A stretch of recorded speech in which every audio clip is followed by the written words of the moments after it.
Welcome to the session. Welcome to the expert Q&A session about GitHub Actions. My name is Justin from Microsoft as a cloud advocate. As we have only 30 minutes and we want to take as many questions as we can, we are going to minimize spending time from us. So here's the agenda. We are setting expectations and introducing ourselves, and then we'll take questions from you. And this is the the way of engaging between us.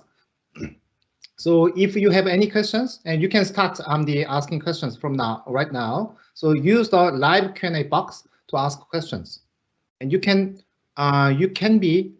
remain anonymous, or you can use your name. So questions will be up here once our moderators approve, and you can vote each questions you like. So we will answer those questions from the highest voted questions first with our voice. And yeah, this session will be recorded for our internal use. So yeah, don't worry about that. And yeah, so some of the questions may not be relevant to this session. So those questions will be dismissed. And here is our Microsoft Code of Conduct. So yeah, please be mindful to respect to each other, and please avoid any misbehavior to disrespect others' questions or something like that. And in this session, we have two moderators, including myself. So my name is Justin from the Microsoft as a senior cloud advocate, and I used to be a recruitment specialist. And here we have Pierluigi. So can you introduce Hello, everyone. yourself?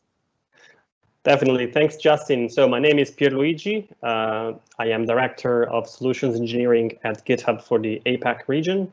I'm very excited to be here, and I'm really looking forward to listening to your feedback and to your questions, and to be able to provide some answers. Thanks for having me. Right. So let's get started. So we have a few questions for now. So until we are waiting other questions coming in, yeah.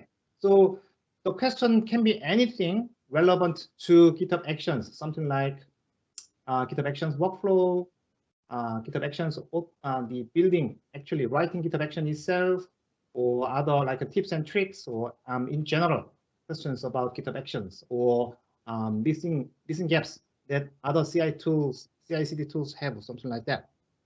And if you want to implement some features that are from the other CI/CD tools to GitHub Actions, or whatever, right? So we are waiting for your questions. Yeah, we're already seeing a bunch of questions coming in the chat. We already have two have been published already. Justin, if you want to take a quick look. In the meantime, I will continue to look and observe into the submissions to see if there's more. Sure. So the Andre asked a question about how is possible to implement the CD with release approval with GitHub Actions. That's a really good question. So yeah, we can start that answer the question first. All right. So actually, I have prepared a sort of answer for that. So as you asked that GitHub Action doesn't support approval process natively, but we can integrate some sort of your the preferred messaging platforms to use to make use of as the approval gate or something like that. So for example, we can use if you prefer using Slack, or if you prefer using Microsoft Teams, then those messaging platforms can be integrated as a part of the part of approval process. So I have prepared for the demo about the approval process using Microsoft Teams. So let me show an example. So this is the Teams channel. I am the demoing in here, in this part. So let's just put something. Now, on the left-hand side, this is the workflow. So I will modify it. So this is nothing new. So we have the build jobs, and we have the publish jobs in here. So I will comment out this part first, and I will uncomment this part, so that you probably will be able to anticipate what's going to be happening. So we have the first job, build job, and this will be done. This will run these two things, and after that we will have a publish job. So we have no control over the approval process here. So it automatically flows from the build job to publish job. So once I commit this, there is no approval gate right now. So let's have a look. So yeah, so this will be happening soon. Now, so right now, this is the typical process of CI and CD, which stands for continuous deployment, right? So the build job takes to step 1 and step 2 and automatically goes into the publish job, goes to step 3. Now, we want to implement some sort of pause for the approval. Now I will uncomment this part. Uncomment this part and comment this part. So there is no the automatic deployment way in this GitHub Actions workflow, GitHub Actions pipeline actually. So what it does is I'm sending a message to Microsoft Teams using this action, which is coming from the community with this type of message. So I will show that. So yeah, I pushed this one. Then another action will be triggering with this one. So, but the difference is, it will stop right there. So only does step 1 and step 2, and another one you will be able to see that the sending a message to Microsoft Teams. So yeah, let's wait for the building the Docker actions in here. So all we can, so yeah, everyone can expect that we will be able to send a message to Microsoft Teams, and then the message will be coming up on the right-hand side of this screen. So let's wait for that. Yep, so message has been sent to the Teams.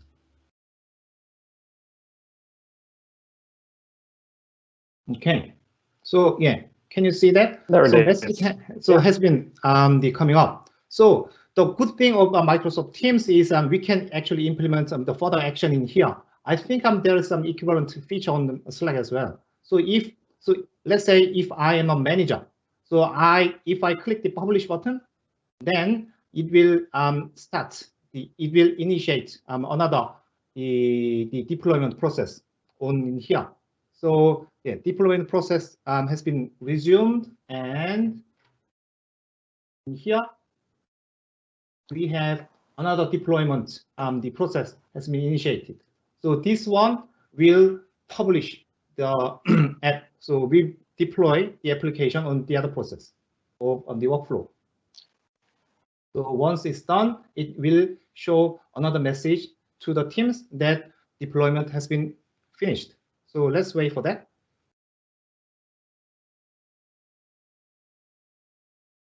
So it takes time. So this is how we can implement the kind of ChatOps facility and the feature into the GitHub Actions workflow. So it's I know it's not ideal, but at the current stage, we can do this in this way, so that we can basically implement the approval process for that. So yeah, so message has been sent to that, and we will be able to see the message, final message in here in this selection, the Teams channel. So yep, the message is coming up.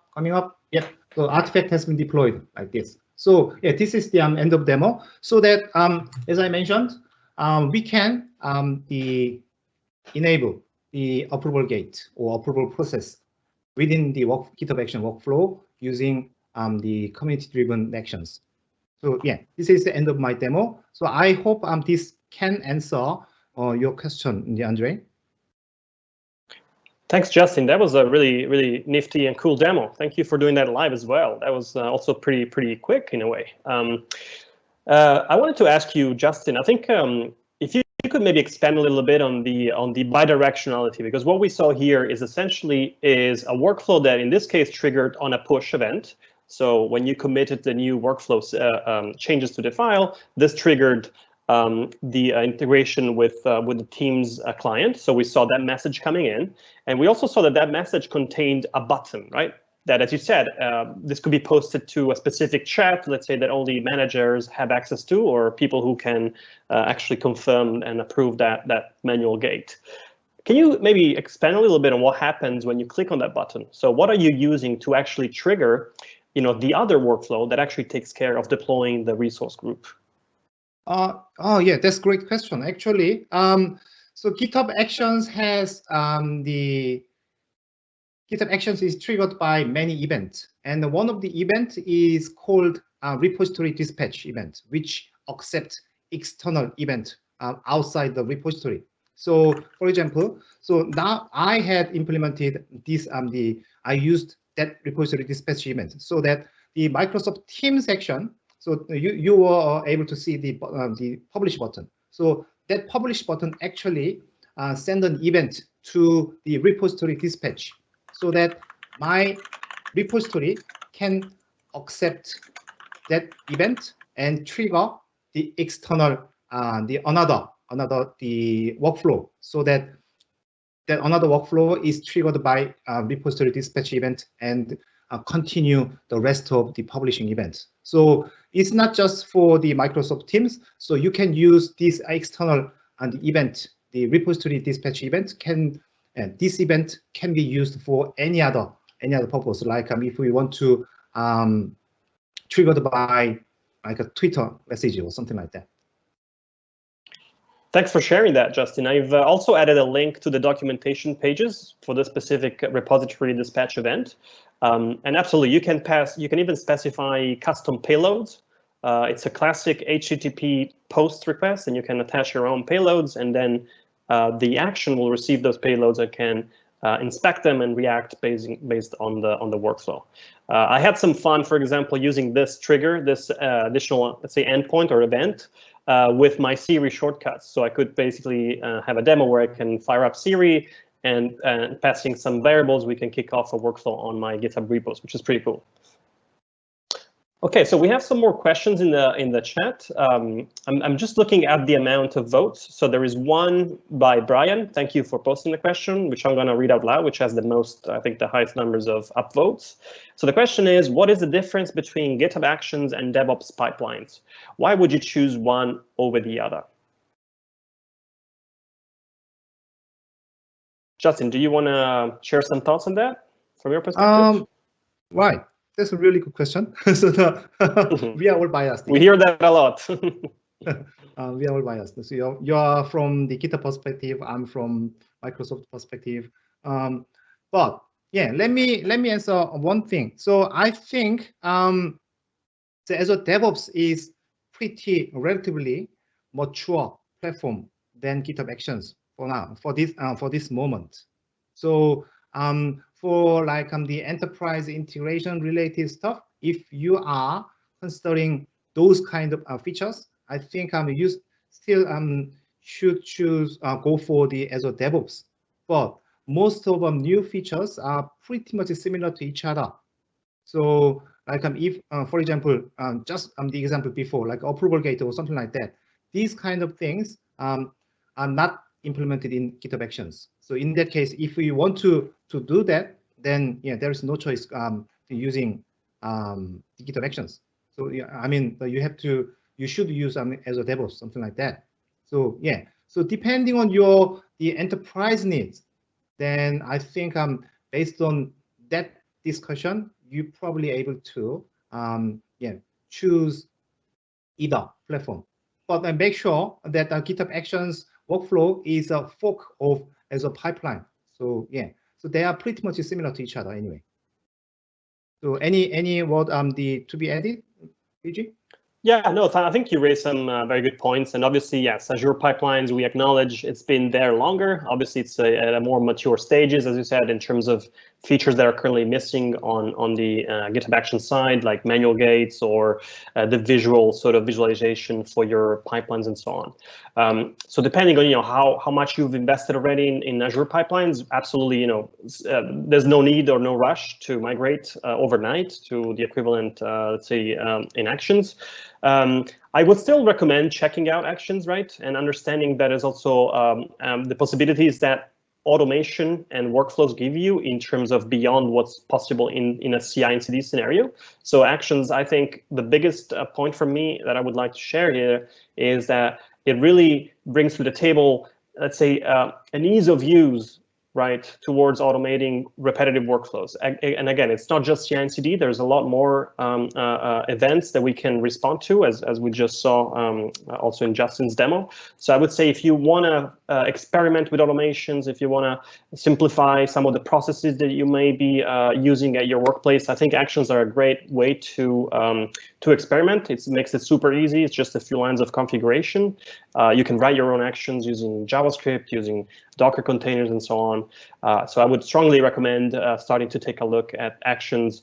And obviously, in the future, we will see more and more capabilities coming into Actions. But there is, yeah, from our perspective as well, we see an integration story here at play, right? So as you also probably know, you can integrate your Azure pipelines configurations inside of your repos, so they can stay next to the projects they belong to and so on. So that integration works very well. But definitely, I strongly recommend taking a look at Actions even beyond CI and CD use cases. Right. Thanks. Great. So thank you for the question. And I saw the two questions relevant relating to each other. So which is about the secret authentication and authorization related stuff. So Matthias asked a question that what are the guidelines for the authentication and authorization when it comes to deploying resources in Azure from GitHub Actions? And the other question was about, is there any guidance around the setting up Azure infrastructure via GitHub Actions and how to handle secrets that may have changed? So yeah, can you answer those questions, those secret or the authorization and authentication related questions? Definitely, I'll take a stab at it. So in general, GitHub Actions have the concept of using secrets. So secrets are in fact an repository level as well as organization level. So if you are using GitHub Enterprise, you also have the ability to provision secrets that are available to your organization. But the idea is that when an action is running, we are able to expose those secrets to the action only in the context in which they're running. So that gives you peace of mind. And you can use these secrets, for example, to store credentials, to authenticate against a third-party integration. So in this case, the question was around provisioning an Azure resource group, for example, which is what we saw in Justin's demo, in fact. So the answer is really using secrets. That gives you a very convenient way to use them, to provision secrets, either using the UI or using the API. So to answer the second part of the question is, how do we deal with a scenario where credentials have changed and we want to automate maybe the process of reprovisioning those secrets? Well, through the APIs, which I'm going to share in a second in the chat window, you can essentially programmatically provision those secrets to your organization or your repositories. And you can basically do that as soon as in response to the secrets having changed, let's say on the Azure portal side of things. So I would strongly suggest looking at the API endpoints that allow you to do this programmatically. And also, I'd like to add a few words on top of that. So if you have been using like Azure Key Vault kind of things, so there is an action for the Azure Key Vault on our GitHub repository from the Azure team. So we can integrate the Azure Key Vault to get all the secrets from the Key Vault instance. So that makes sense. Yeah, that makes sense. So you don't have to duplicate your secrets on the Key Vault side and as well as the repository side. Very good point. Thanks for sharing that. Let's see, is there any other open questions at the moment? So yeah, I think there is one around the pricing. So Anonymous asks, go for it. If GitHub Actions are for free. So the short answer is yes. So every plan on GitHub has a certain amount of minutes to use GitHub Actions for free, after which, of course, there will be a pay-as-you-go billing. Also worth noting here is that you can also, let's say, bring your own hardware, in a sense, to provision self-hosted runners. And in that case, there is no additional cost. So you can, for example, provision your computer, like your laptop, or even a virtual machine on Azure, for example, and connect those clients to your repositories on GitHub or organization. So this is also possible at the organizational level. So you can provision your own self-hosted agents. And in that case, you can specify that your workflows should be executed by those resources. I'll share a link to the API docs for that as well in the chat. It's a great question. So pricing and provisioning self-hosted runners. And also there is another questions around this. So can GitHub Actions to be used to deploy apps to an internal environment instead of Azure? So which is, I think is referring on-prem environment. So can you answer that, PG? Sorry, just one moment. I'm sharing the links in the chat. So this is for the actions where you will also find information about the pricing. And also, to be clear, for public repositories, actions are free forever. Okay, so open source projects on github.com, there's absolutely no charge to those.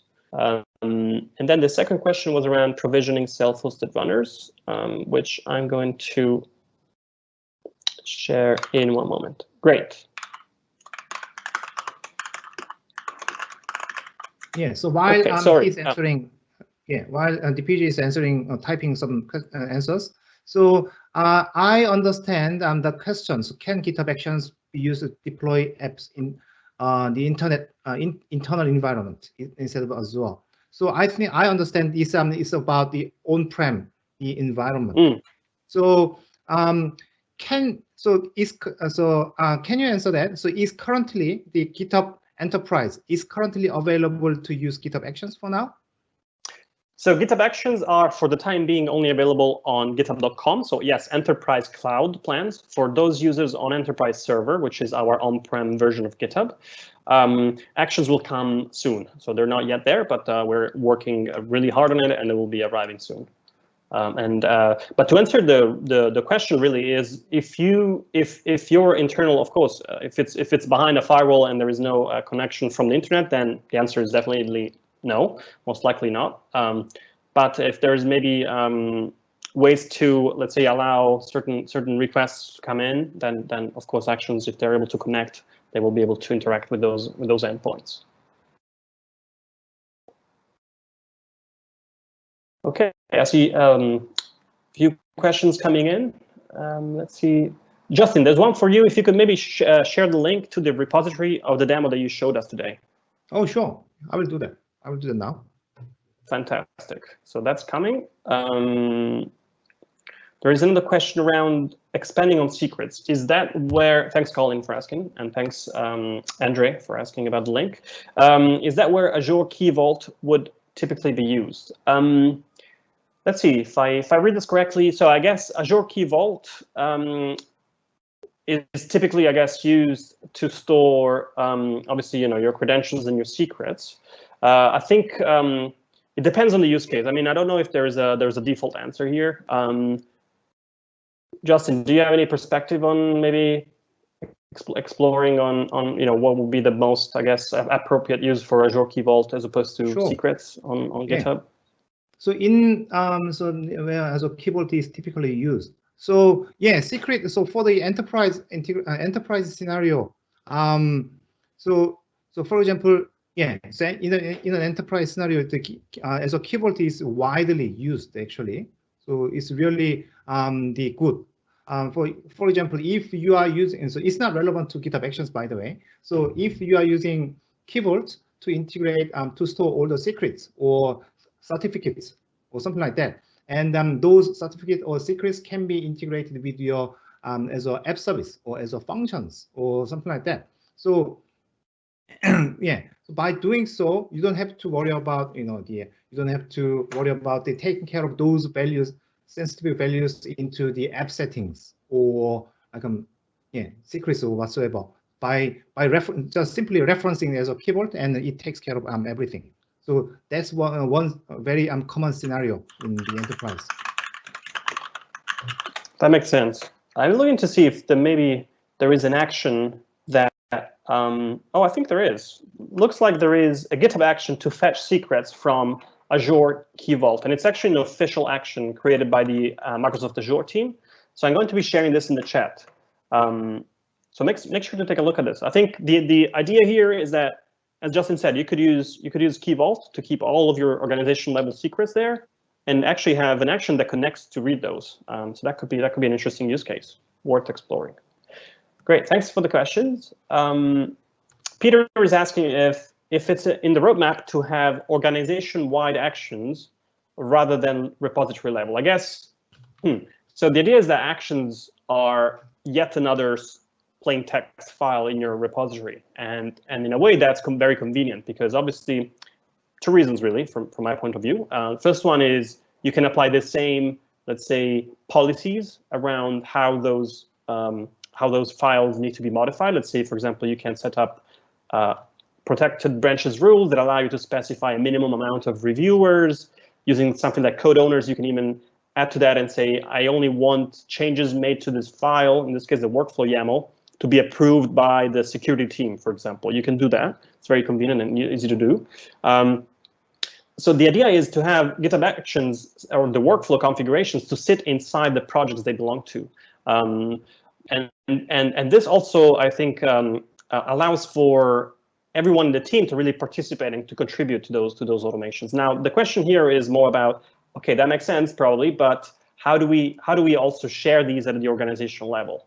Which is a great question. I think the idea would be probably to obviously you can share your actions themselves at the organizational level. That's fine. And there's the marketplace for the public ones, but you can also publish your own, let's say, internal or private actions inside of your organization if you're using GitHub Enterprise and so on. But obviously, when it comes to the workflow, that at the moment is an entity that needs to sit inside of the repository.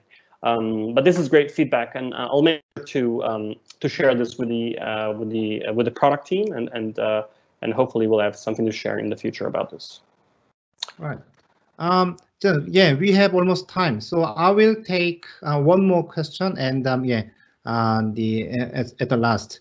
So Emery has a question that which strategy is more appropriate for a scenario where our microservices are deployed to Kubernetes cluster, so cloud and on-prem. So he mentioned GitOps or Devops, ChatOps, just in general. So yeah, it's a really good question. But in the community out there, for the Kubernetes cluster deployment, they are using GitOps. GitOps is more common, I think. So I haven't been using the Kubernetes cluster deployment from my experience, so I can't really answer that. But when I looked into GitOps, because I looked into a GitOps approach, then yeah, most scenarios are coming from the Kubernetes cluster deployment.